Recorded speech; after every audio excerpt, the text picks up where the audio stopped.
ଚାଲୁ ଚାଲୁ ଚାଲି ଛୁଟି ଆସେ ଆଉ ସେଇ ଛକରେ ମଣିଷ ବାଟ ଭୁଲିଯାଏ। ବାବା ମୋ ଗବେଷଣା ବାଟ ଭୁଲି ଭୁଲ ରାସ୍ତାରେ ଚାଲି ଚାଲିଛି। ଏ ଛୋଟ ମୋଟ କଥା ପାଇଁ ତମେ ତ ତାକୁ ଘର ବାହାର କରିଦେବ, ତାହେଲେ ଘରଟା କଣ ଘର ପରି ଲାଗିବ? ଝିଅକୁ ବିବାହ କଲା, ମୋ ଘରର ସଂସ୍କାରକୁ ନଷ୍ଟ କଲା, ତାହା ଆଜି ତୁ ମତେ ବୁଝାଉଛୁ?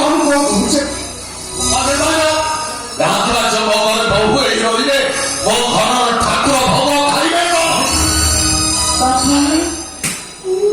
ଆପଣ କୋଉ ଠାକୁର କଥା କହୁଛନ୍ତି ମୁଁ ଜାଣିନି, ହେଲେ ମୁଁ ଆପଣଙ୍କ ବଡ ଠାକୁର କଥା କହୁଛି।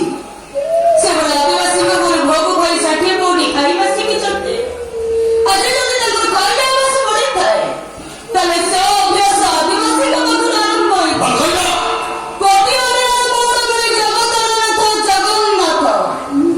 ସେ ଯଦି ଆମର ହାତରେ ଖାଇବା ଶିଖିଛନ୍ତି ତାହେଲେ ଆପଣଙ୍କ ଠାକୁର ଖାଇବେନି କାହିଁକି?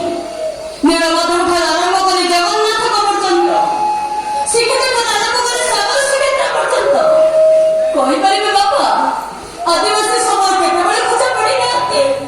କହିପାରିବେ ଏମାନଙ୍କ ଭୋଗ ଖାଇବା ଠାକୁର କେତେବେଳେ ମନା କରିଛନ୍ତି? ମୁଁ ତମର କିଛି କଥା ଶୁଣିବାକୁ ଚାହେଁ ନା। ଏ ଘର ଛାଡ଼ି ସେ ଗଛ ବେଳକୁ ଚାଲିଲା। ବାପା ମୋର ତ ଗଛ ମୂଳେ ରହିବା ଅଭ୍ୟାସ ଅଛି। ଶୀତ ଖରା ମତେ କିଛି ଜଣା ପଡିବନି, ହେଲେ ଆପଣଙ୍କ ପୁଅ ସେ କୋଉ ଗଛ ମୂଳେ ରହିପାରିବେ? ଯଦି ମୋ ଲାଗି ଘର ଝଡ଼ ଉଠୁଛି ତାହେଲେ ମୁଁ ଏ ଘର ଚାଲି ଯାଉଛି, ହେଲେ ଆପଣଙ୍କ ପୁଅ ଏଇଠି ଯାଆନ୍ତୁ, ଏଇଠି ଯାଆନ୍ତୁ। ସେ କଣ ଥିଲେ ତମେ ଗଛ ବେଳକୁ ଚାଲିଯିବ ଆଉ ମୁଁ ମୋ ପାତ୍ର ପାଇଁ ସାତ କର କରିବି। ଦରକାର ନେଇ ଖାଅ, ଦରକାର ନେଇ ଖାଅ, କିଛି ଦରକାର ନେଇ, କିଛି ଦରକାର ନେଇ। ଚାଷୀବା ଝିଅକୁ ଧରି ଏ ଘର ଛାଡ଼ି ସେ ଗଛ ବେଳକୁ ଚାଲିଲା। ମୁଁ ବୁଝିଦେବି କହିପାରିଲେ ବୋଲି ଗୋଟେ ପୁଅ ମୋ ଜୀବନକୁ କେବେ ଆସିବ? ବରଂ ଏ ଆଦିବାସୀ ଝିଅକୁ ବାହାହେଲା ପରେ ଆପଣଙ୍କ ଜୀବନରୁ ସେତୁରେ ଚାଷୀବା ଝିଅକୁ ବିବାହ କଲା ପରେ ମୋ ଜୀବନରୁ ସେ ଦୂରେଇ ଯାଇଛି। ଏ କଥା କେବଳ ଆପଣଙ୍କ ଭଳି ଲକ୍ଷଣ ଲୋକମାନେ କହନ୍ତି। ମଣିଷ ମଣିଷ ଭିତରେ ବାଟୁଥିବା ମନବାଦୀ ମାନେ କଣ? ମୁଁ ମନୁଭାବ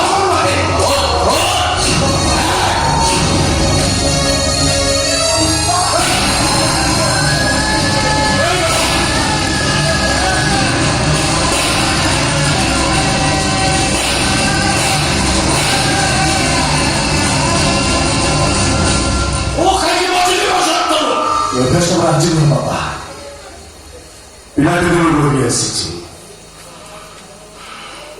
ତମେ ମୁକାବିଲାକୁ ଯେତେ ଥର ବାଢିଛ ସେତେ ଥର ମୁଁ ଏମିତି ମଝିରେ ବସି ଆସିଛି। ବାବା ତମର ମନେ ଅଛି ନା? ଏଇଟା ତୁମେ ସ୍କୁଲରୁ ଫେରି ଆସିଲା ବୋଲି ତମେ ତାକୁ ଗୋରୁ ଗାଈ ମାରିଲା ଭଳି ମାରୁଥିଲ। ଆଉ ସେତିକିବେଳେ ମଝିରେ ବସି ଆସିଲି ଯେ ସବୁଯାକ ପାହାଡ଼ ମୋରି ପିଠି ଉପରେ ବସିଲା। ଏବେ ବି ସେ ରାଗ ଅଛି ବାପା, ଏବେ ବି ସେ ରାଗ ଅଛି।